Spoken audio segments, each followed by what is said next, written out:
10 વાગી રહ્યા છે। આપ જોઈ રહ્યા છો TV9 ન્યૂઝ એટ 10 સાથે હું છું માનસી સોની। સમાચાર સુરતથી સૌથી પહેલા મળી રહ્યા છે, જ્યાં અડાજણ વિસ્તારમાં લિફ્ટમાં 10 થી વધુ લોકો ફસાયા હોવાની માહિતી મળી રહી છે। લિફ્ટમાં લોકો જઈ રહ્યા હતા અને અચાનક લિફ્ટ બંધ પડી જતા લોકો લિફ્ટમાં જ ફસાઈ ગયા હતા। જો કે સ્ટાર બજારની સામે આવેલી લેવલ 5 રેસ્ટોરન્ટની લિફ્ટની આ ઘટના છે।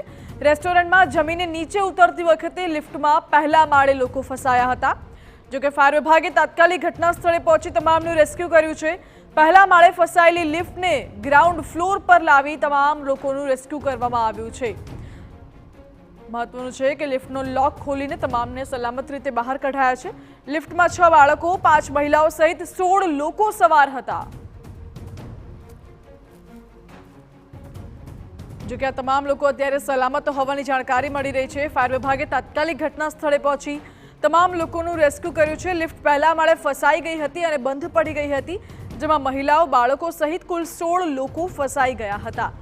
જો કે ફાયર વિભાગની સતર્કતાને પગલે તમામ લોકોને બચાવી લેવામાં આવ્યા છે। ફાયર વિભાગ સમયસર ઘટના સ્થળે પહોંચ્યું અને લિફ્ટનો લોક ખોલીને લિફ્ટને પહેલે માળથી નીચે ગ્રાઉન્ડ ફ્લોર લાવવામાં આવી અને ગ્રાઉન્ડ ફ્લોર પરથી તમામ લોકોનું રેસ્ક્યુ કરવામાં આવ્યું।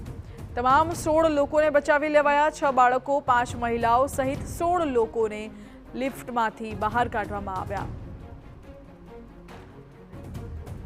વધુ જાણકારી આપી રહ્યા છે સંવાદદાતા બળદેવ સુથાર। જી બળદેવ, રેસ્ટોરન્ટની લિફ્ટમાં લોકો ફસાયા હતા, શું છે વધુ જાણકારી?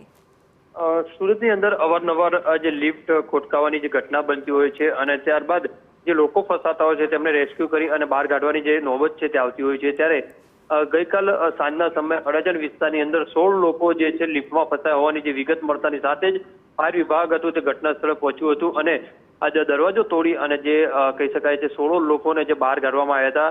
અડાજણ સ્ટાર બજારની સામે આવેલ લેવલ 5 સ્ટાર રેસ્ટોરન્ટ છે તેમની લિફ્ટની અંદર લોકો હતા તે જમવા માટે જઈ રહ્યા હતા અને પહેલા માળે જ જે લિફ્ટ જે ગ્રાઉન્ડ ફ્લોર ઉપર જે ફસાઈ હતી ને તેના કારણે લોકોને જે લોક ખોલી અને એક પછી એક જે બહાર કાઢવામાં આવ્યા હતા, જેની અંદર કેટલાક 6 બાળકો હતા, 5 મહિલા અને 6 એમ ટોટલ કુલ મળીને 16 લોકો જે લિફ્ટની અંદર ફસાયા હતા।